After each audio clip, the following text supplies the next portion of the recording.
fermiers, amis fermières, bonjour, bienvenue à la ferme, bienvenue sur Cocotland. Aujourd'hui, je vous présente une souris.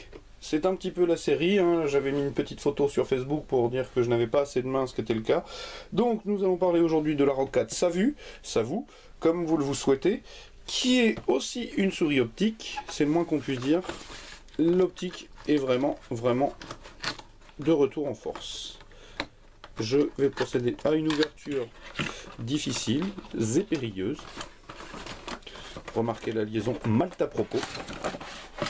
Alors, en termes de bundle, rien d'autre dans la boîte, j'ai vérifié, c'est bon. En termes de bundle, qu'avons-nous?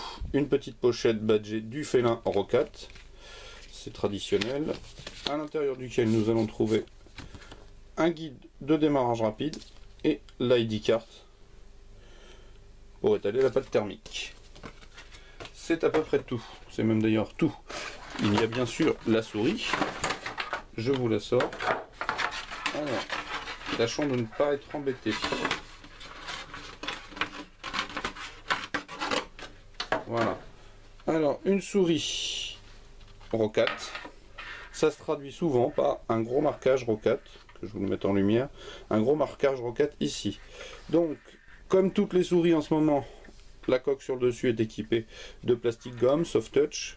Les côtés sont en plastique mat, granuleux et clairement bien granuleux. Ça se sent sur le doigt, ça accrochera à la fois la poussière et les petites peaux sèches. Donc ici, ergonomie très découpée, deux gros boutons, un marquage Savu. À l'arrière, on trouve une petite fenêtre pour illuminer tout ça. À l'avant, ce qu'on aurait pu prendre pour un bouton, et je viens de tomber dans le panneau, ce n'en est pas un. Donc pas de bouton ici, une découpe. En dessous, deux gros patins, rien d'autre qu'un capteur. Le câble est tressé, c'est classique. Pas d'USB plaqué or pour une fois.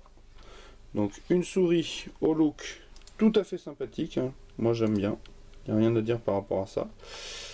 La molette, une molette Roccat, donc cran très marqué, peu de débattement entre chaque cran, pas du tout de caoutchouc. Pas du tout de sensation caoutchouteuse, hein, je précise.